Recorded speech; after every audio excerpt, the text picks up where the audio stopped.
Assalamualaikum warahmatullahi wabarakatuh.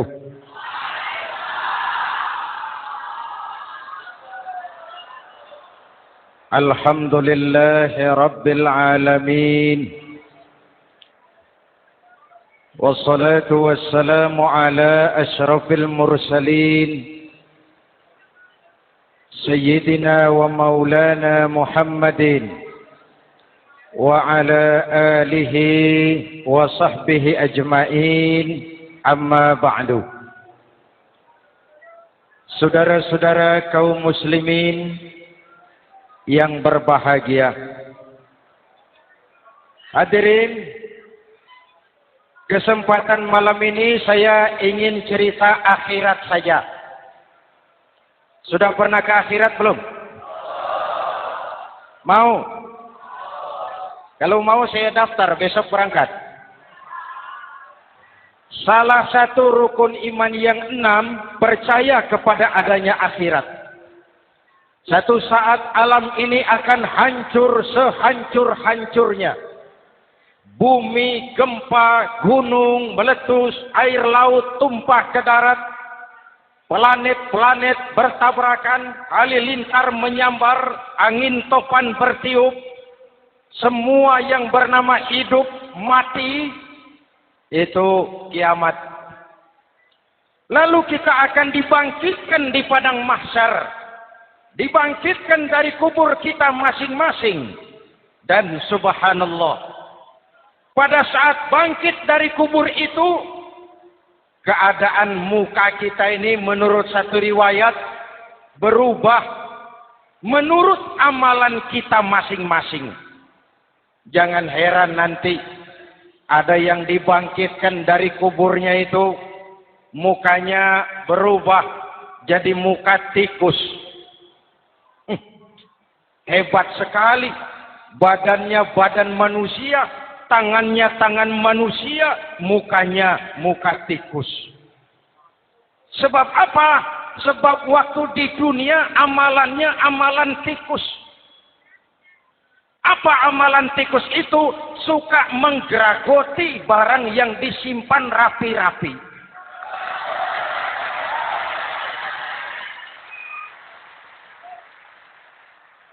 Itu nanti koruptor-koruptor yang menggeragoti uang rakyat. Itu nanti bangkit mukanya muka tikus. Saudara lihat, oh ini yang geragoti uang rakyat mukanya muka tikus. Ada lagi yang bangkit dari kubur, mukanya itu berubah jadi muka harimau. Kenapa? Waktu di dunia amalannya amalan harimau. Apa harimau itu? Mau menang sendiri. Keras kepala, kupeh. Di mana ada hutan, rajanya pasti harimau. Padahal hutan belum pernah bikin pemilihan umum. Betul? Tapi harimau tidak peduli. Ada pemilihan umum atau tidak, saya raja hutan.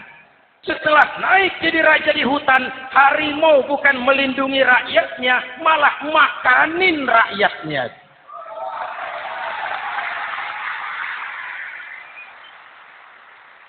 Orang-orang yang mau benar sendiri.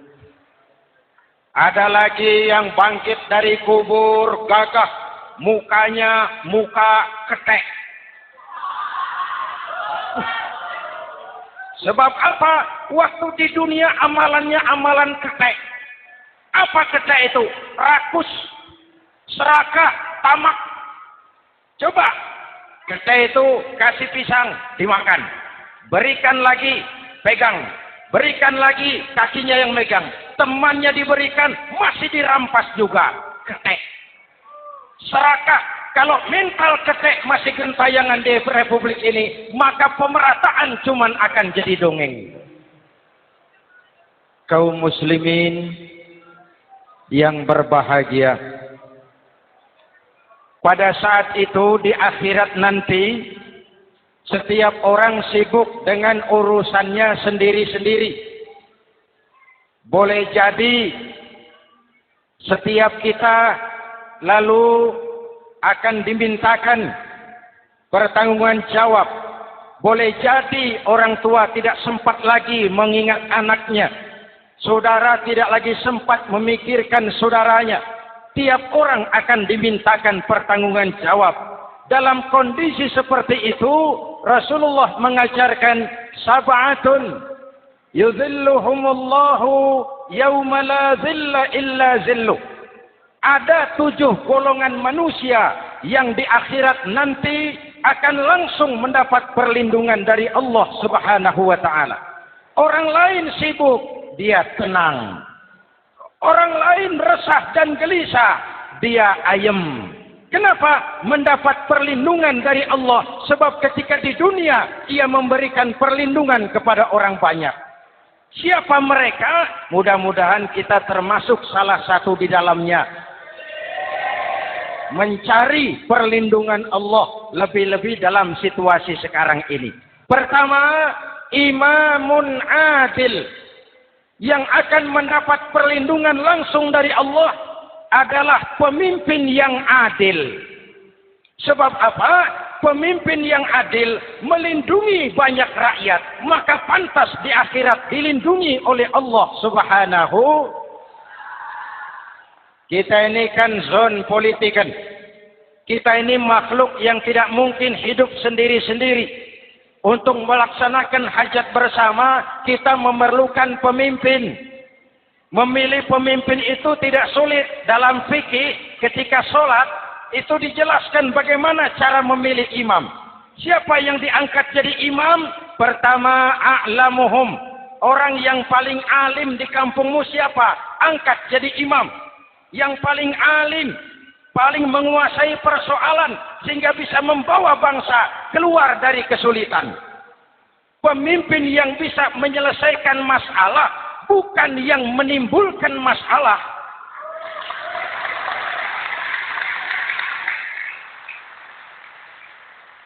Apalagi kalau pemimpinnya jadi masalah.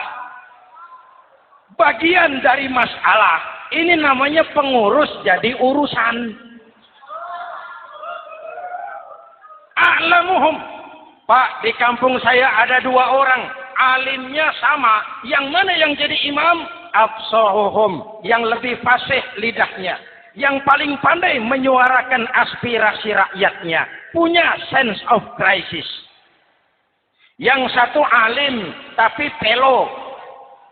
Yang satu alim tidak pelo. Yang tidak pelo jadi imam. Kenapa tidak sah orang fasih bermakmum kepada imam pelo? Pak, ini imam pelo, makmum pelo semua. Sah. Namanya kampung pelo. Aduh Pak, ini 2 orang alimnya sama, fasihnya sama. Yang mana yang jadi imam? Aktsaruhum sinnan. Yang lebih tua umurnya, senioritas baru dihitung. Lahirnya bareng Pak. Yang mana yang jadi imam? Awaluhum hijratan. Yang lebih dulu tinggal di situ. Yang punya semangat nasionalisme yang tinggi. Yang cinta kepada bangsa dan rakyatnya. Sudah ada imam? Sudah. Ayo azan. Apa azan itu? Proklamasi. Sholat mau dimulai. Sudah azan? Sudah. Qobliyah 2 rakaat. Qobliyah. Apa qobliyah itu? Dulu ada namanya Panitia Persiapan Kemerdekaan Indonesia. Qobliyah. Sudah qobliyah? Sudah. Luruskan shaf. Atur barisan yang lurus. Rapatkan barisan. Apa ini? Bentuk pemerintahan yang kompak, bersih, berwibawa. Jangan sesama elit saling tawuran.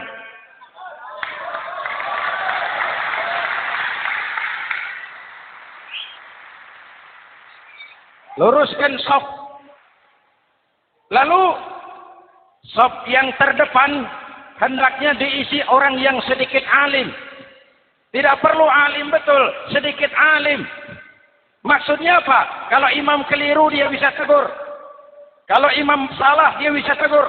Kalau imam batal dia bisa gantikan. Ini wakil-wakil makmum. DPR, DPRD. Wakil-wakil makmum. Sudah. Ayo imam, pimpin sholat. Sepakati dulu, kita mau sholat apa? Rakaatnya berapa? Surah yang mau dibaca apa? Pakai sujud tilawah apa tidak? Supaya makmum tidak kaget-kagetan. Rakyat harus dikasih tahu pemimpinnya mau kemana. Visinya apa? Supaya makmum ikutnya ikhlas. Jelas? Hadirin yang saya hormati. Kita memerlukan pemimpin yang adil. Yang menaungi rakyatnya. Sehingga dengan demikian nanti mereka akan dinaungi langsung oleh Allah Subhanahu. Mudah-mudahan Allah memberikan kepada kita rakyat dan bangsa Indonesia ini pemimpin yang adil. Saya yakin perjalanan waktu akan mengantarkan kita di mana orang-orang akan terbuka topengnya sehingga akan jelas mana pembela rakyat, mana penyengsara rakyat.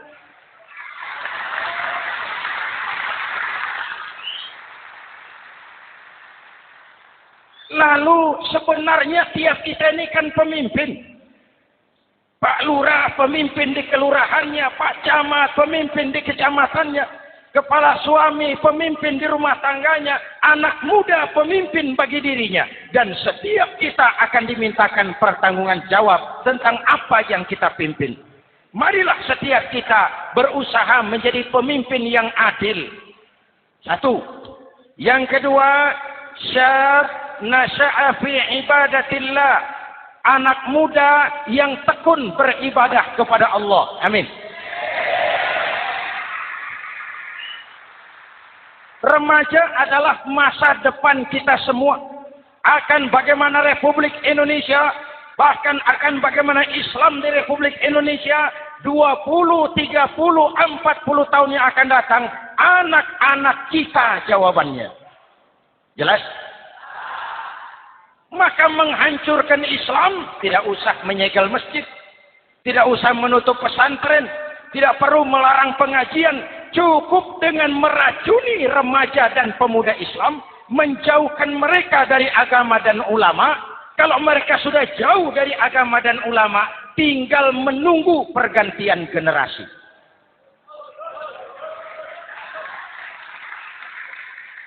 Maaf, kalau yang sudah 60 tahun ke atas, itu saya anggap angkatan selamat.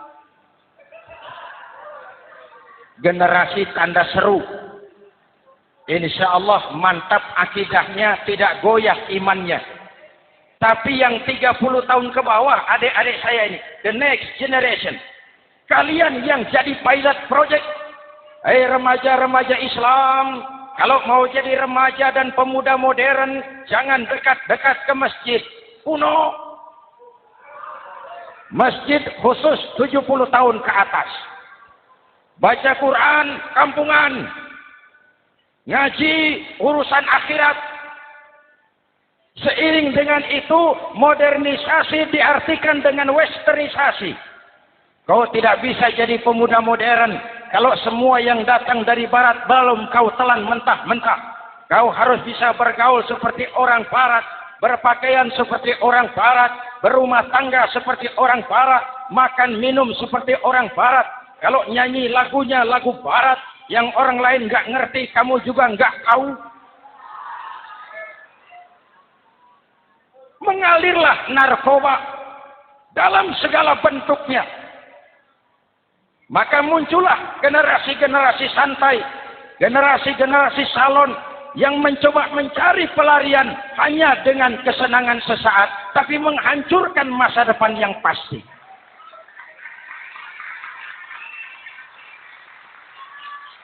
Maka mengalirlah free love, free sex, samenleving, hidup bersama di luar nikah alias kumpul. Ya sama saja, kumpul kebo, kumpul embek itu sama.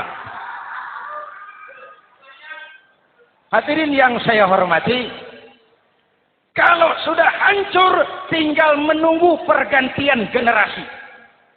Oleh karena itu, adik-adik saya, para remaja, para pemuda, kalian harapan kami semua. Di pundak kalian Kami pertaruhkan hari depan bangsa dan negara ini. Hidup cuma putaran menunggu giliran. Ada saat datang, ada waktu pergi. Ada hari lahir, ada saat kembali. Ada hari dilantik, ada saat untuk menyerahkan jabatan. Hidup cuma sekadar menunggu giliran. Karena itu kepada kalian saya ingatkan satu ucapan orang bijak. Hai anak muda, berpikirlah kau di waktu pagi. Bekerjalah di waktu siang. Makanlah di waktu sore. Dan tidurlah di waktu malam. Berpikir di waktu pagi. Belajar mumpung masih muda. Bekerjalah di waktu siang. Amalkan ilmu itu setelah dewasa. Makanlah di waktu sore. Hari tua tinggal menikmati hasilnya.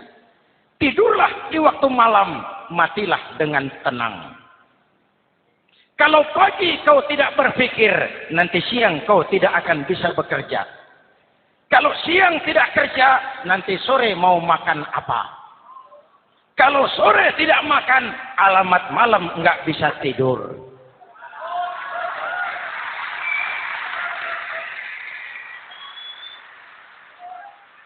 Kalau waktu remaja, waktu muda maunya santai-santai saja, dewasanya bingung.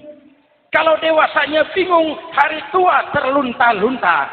Kalau hari tua terlunta-lunta, matinya menteleng. Maka lebih baik makan singkong betulan daripada makan roti mimpi. Ayo, makan singkong betulan, makan roti mimpi, lebih bagus mana? Lebih bagus makan roti betulan. Kalau perlu, lebih baik sekolah sambil dagang koran, sekolah sambil parkir mobil, sekolah sambil semir sepatu, daripada petatang peteteng tanpa prospek hari depan yang ada artinya.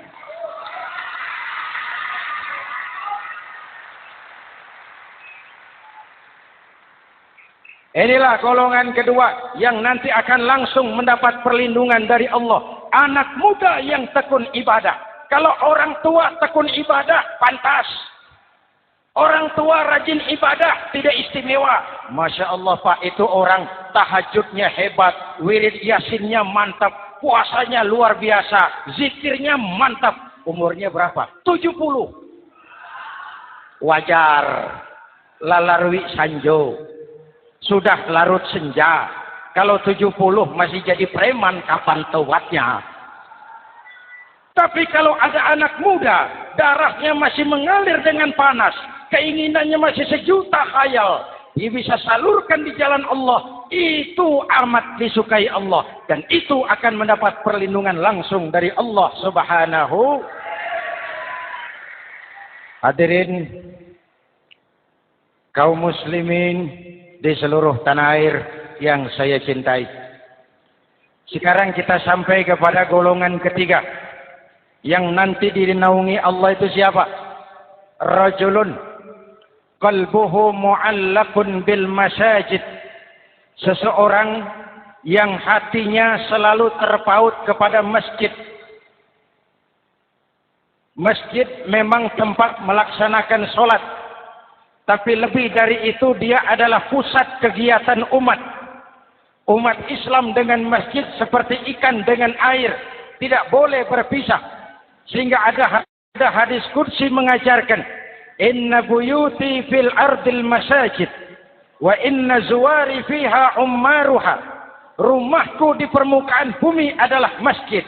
Orang-orang yang memakmurkan masjid adalah tamuku. Dari masjidlah terpancar semangat silaturahmi. Dan itu yang sangat kita perlukan sekarang. Di tengah-tengah kerentanan kita sebagai bangsa, masjid harus jadi lem perekat. Di sini siapapun yang datang mengucapkan Assalamualaikum. Betul? Menebarkan salam. Menebarkan rasa damai. Bersalaman.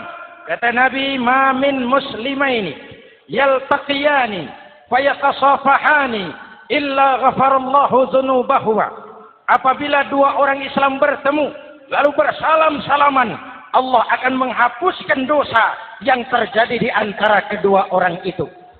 Bangsa kita sedang rentan perpecahan. Benih-benih disintegrasi bertebaran di mana-mana. Maka mari kita kembali ke masjid untuk menyusun semangat kebersamaan, meluruskan saf, merapatkan barisan, dan menerjemahkannya di luar masjid.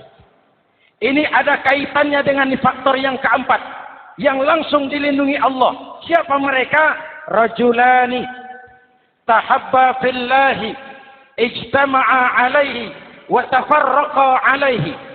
Dua orang yang bersaudara, bertemu karena Allah, berpisah karena Allah. Itu akan dilindungi langsung oleh Allah di hari akhirat nanti. Dua orang bersaudara, bertemu karena Allah, berpisah pun juga karena Allah.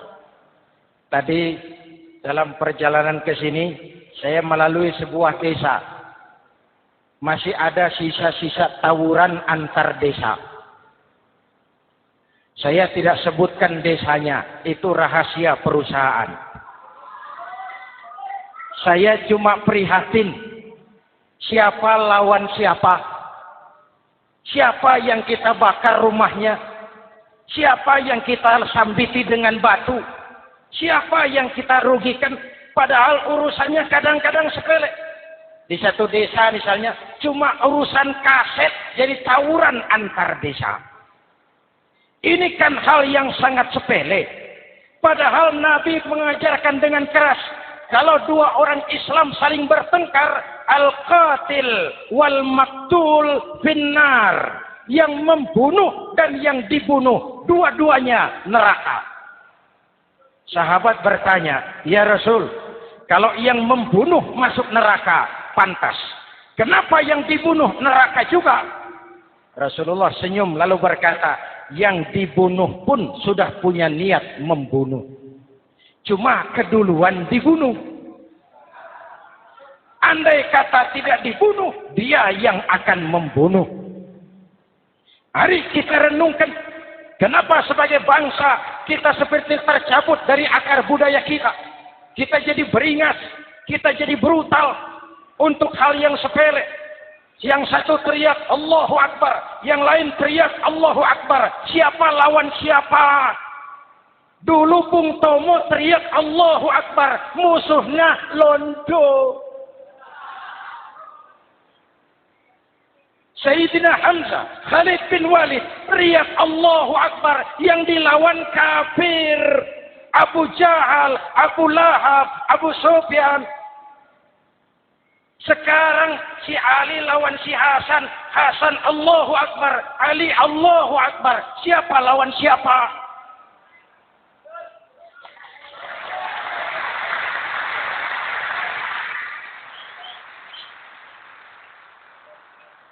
Kenapa kita jadi begitu mudah menggunakan nama Tuhan untuk melampiaskan ambisi pribadi? Kenapa Allahu Akbar yang begitu sakral kita lepas cuma untuk pelampiasan sebuah dendam? Dua orang yang bersaudara, bertemu karena Allah, berpisah karena Allah. Itu ukurannya. Kau di jalan Allah, kau saudaraku. Keluar dari jalan Allah, selesai persaudaraan sampai di sini.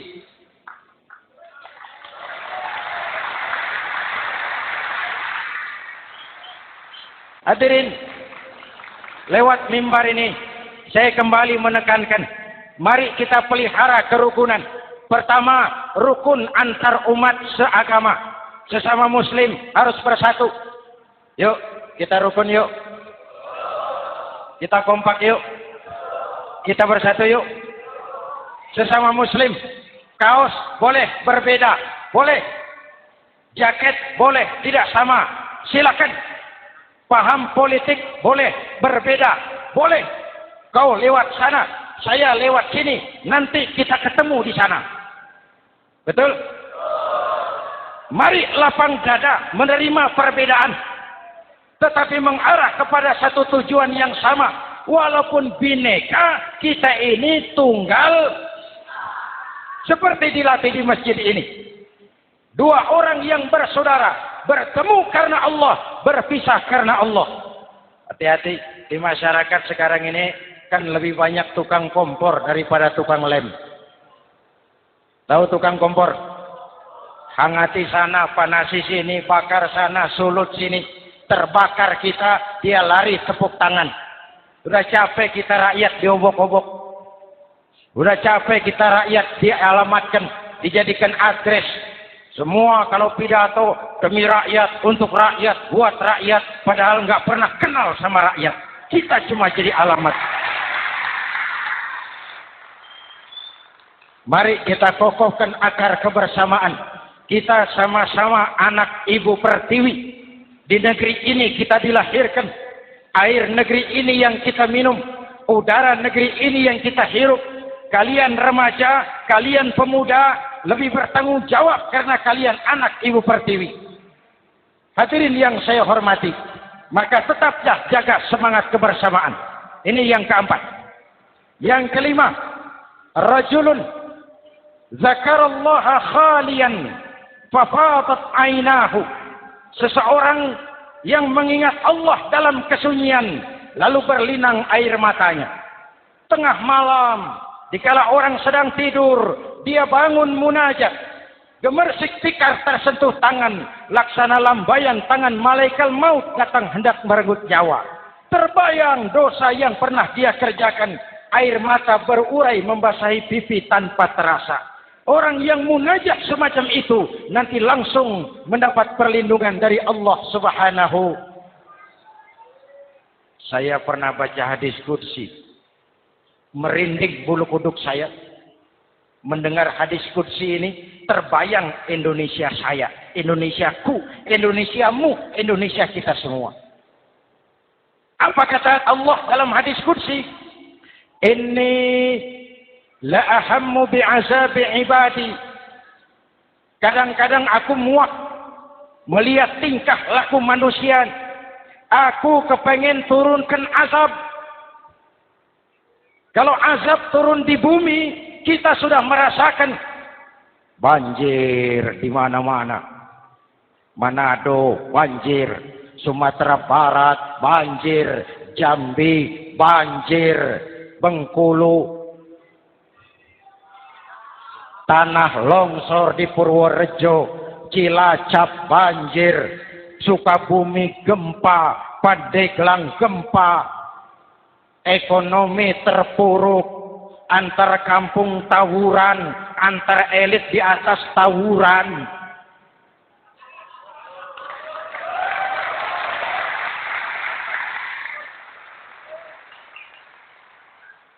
Hutang numpuk.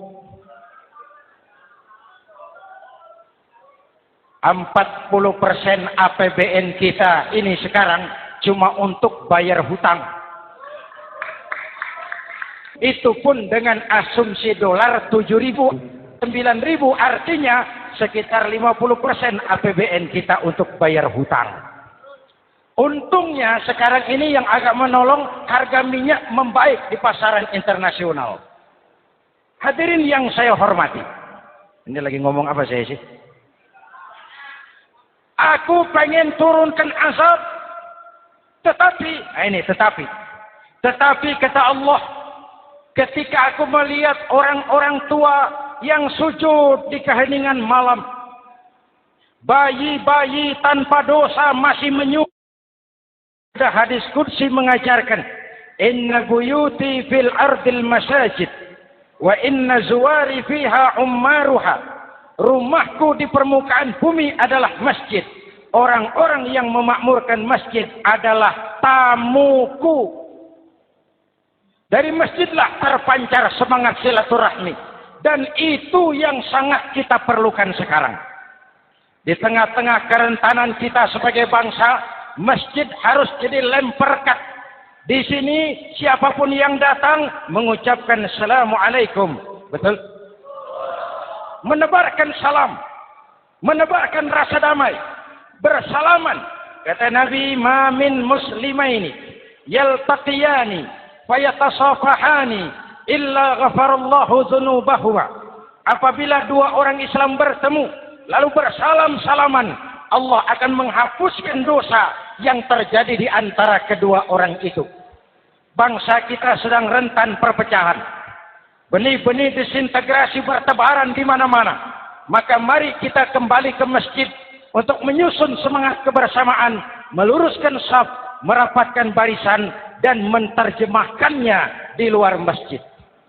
Ini ada kaitannya dengan faktor yang keempat, yang langsung dilindungi Allah. Siapa mereka? Rajulani tahabba fillahi ijtama'a alaihi wa tafarraqa alaihi. Dua orang yang bersaudara, bertemu karena Allah, berpisah karena Allah. Itu akan dilindungi langsung oleh Allah di hari akhirat nanti. Dua orang bersaudara, bertemu karena Allah, berpisah pun juga karena Allah.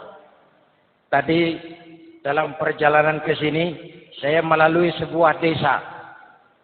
Masih ada sisa-sisa tawuran antar desa. Saya tidak sebutkan desanya, itu rahasia perusahaan.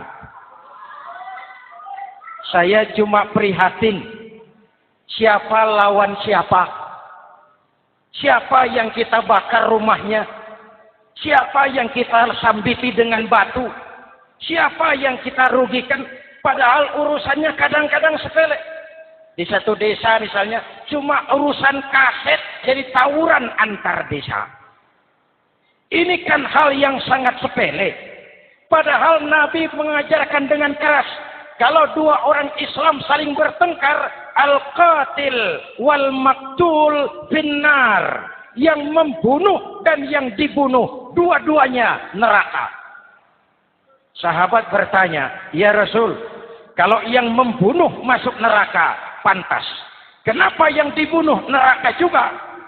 Rasulullah senyum lalu berkata, yang dibunuh pun sudah punya niat membunuh. Cuma keduluan dibunuh. Andai kata tidak dibunuh, dia yang akan membunuh. Mari kita renungkan, kenapa sebagai bangsa kita seperti tercabut dari akar budaya kita. Kita jadi beringas, kita jadi brutal untuk hal yang sepele. Yang satu teriak Allahu Akbar, yang lain teriak Allahu Akbar. Siapa lawan siapa? Dulu Bung Tomo teriak Allahu Akbar, musuhnya londo. Sayyidina Hamzah, Khalid bin Walid teriak Allahu Akbar, yang dilawan kafir. Abu Jahal, Abu Lahab, Abu Sufyan. Sekarang si Ali lawan si Hasan. Hasan Allahu Akbar, Ali Allahu Akbar. Siapa lawan siapa?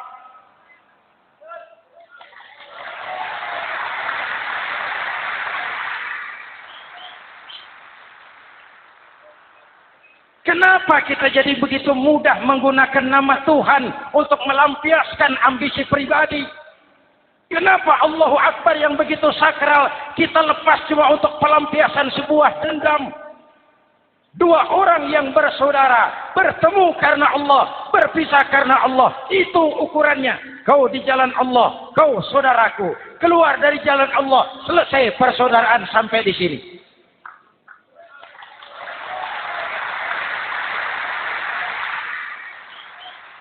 Hadirin, lewat mimbar ini saya kembali menekankan, mari kita pelihara kerukunan.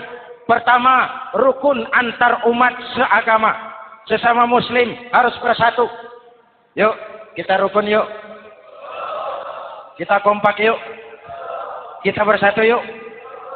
Sesama muslim, kaos boleh berbeda. Boleh. Jaket boleh tidak sama. Silakan. Paham politik boleh berbeda. Boleh. Kau lewat sana, saya lewat sini. Nanti kita ketemu di sana. Betul? Mari lapang dada menerima perbedaan. Tetapi mengarah kepada satu tujuan yang sama. Walaupun bineka, kita ini tunggal.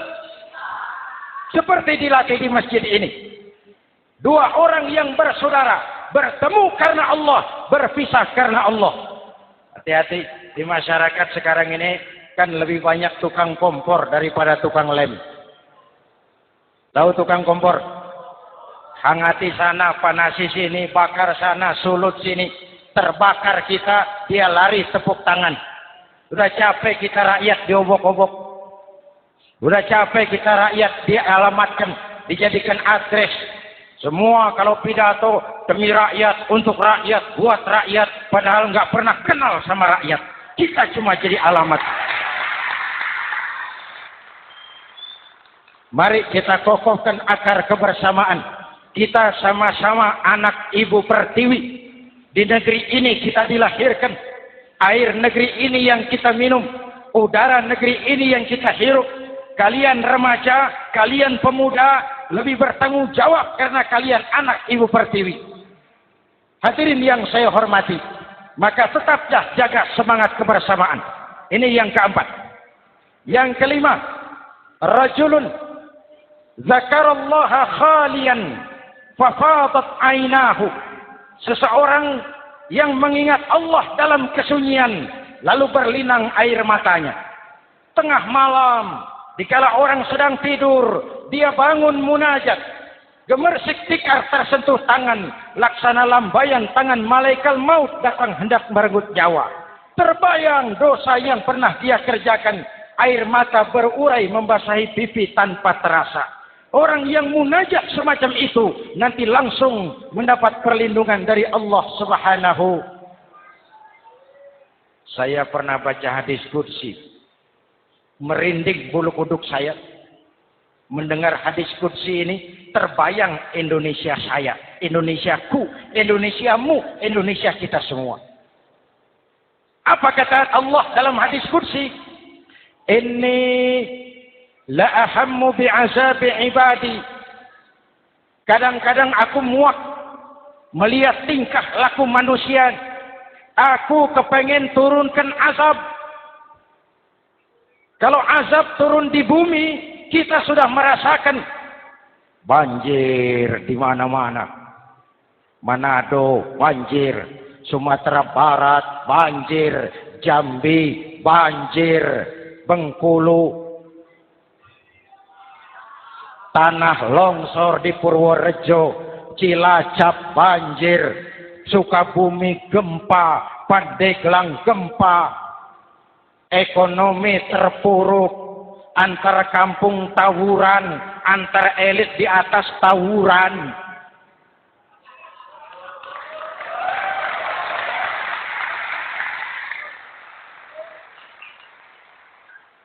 Hutang numpuk. 40% APBN kita ini sekarang cuma untuk bayar hutang. Itu pun dengan asumsi dolar 7.000, 9.000, artinya sekitar 50% APBN kita untuk bayar hutang. Untungnya sekarang ini yang agak menolong, harga minyak membaik di pasaran internasional. Hadirin yang saya hormati. Ini lagi ngomong apa saya sih? Aku pengen turunkan azab. Tetapi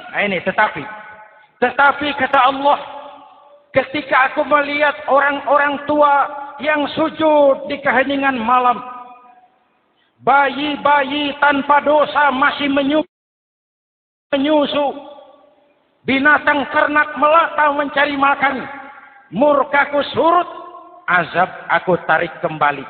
Ayo renungkan hadis ini. Allah mau marah nggak jadi, azab ditarik, kesulitan diangkat, pertolongan datang, ada yang meredam murka Allah. Allah mau marah nggak jadi. Kenapa? Orang-orang tua yang tengah malam sujud sambil berlinang air mata, itu yang meredam murka Allah, yang ikhlas menangis kepada Allah, bukan menangis berdasarkan pesanan. Ini kan sekarang apa yang nggak bisa dipesan? Istighosah pesanan, demo pesanan, 10.000 berangkat. Ngerti apa enggak urusan soal lain.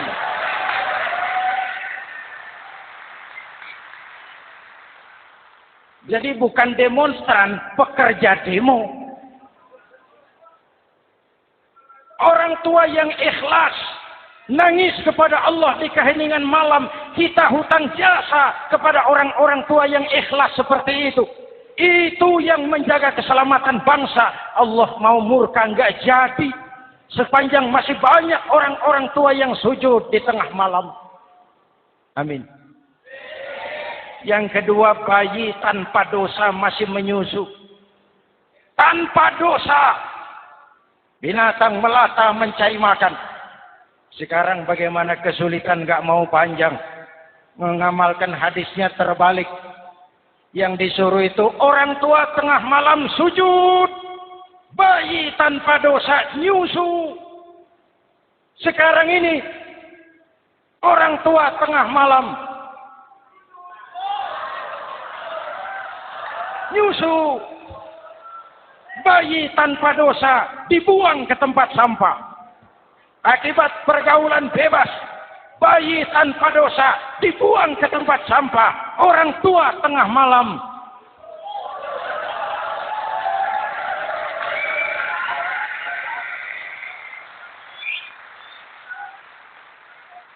Hadirin, yang keenam, rajulun da'athum ra'atun zatu mansibin wa jamalin ila nafsiha faqala inni akhafu Allah rabbal alamin.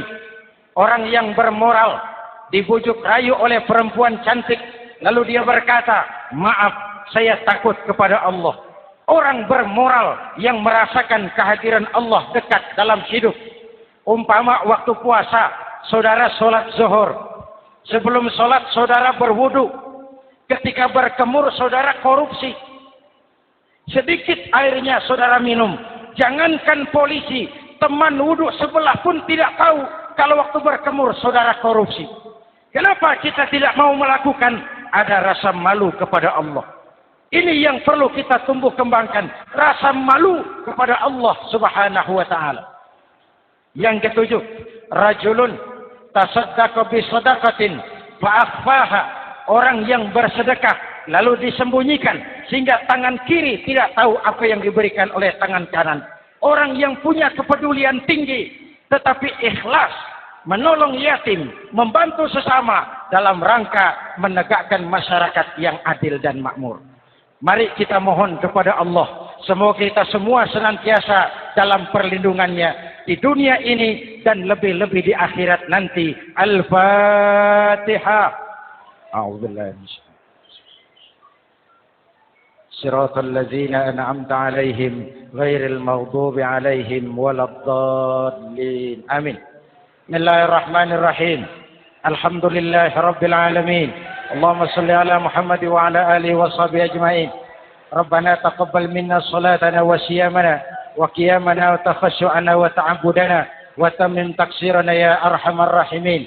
Allahumma ja'alna minas su'ada'il maqbulin wa la taj'alna minal asqiya'il mardudin. Rabbana zalamna anfusana wa illam taghfir lana wa tarhamna lanakunanna minal khasirin. Afdalu ma qultuhu ana wan nabiyuna min qabli la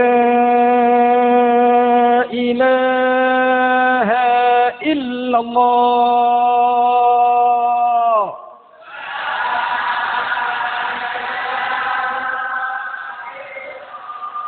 La ilaha illallah.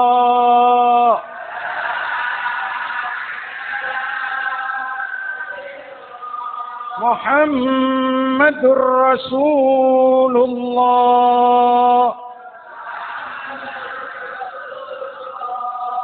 Kalimatu haqqin 'alaiha nahya wa 'alaiha namut wa 'alaiha numashu insyaallah minal aminin wa akhiru da'wana alhamdulillahi rabbil alamin. Assalamualaikum warahmatullahi wabarakatuh.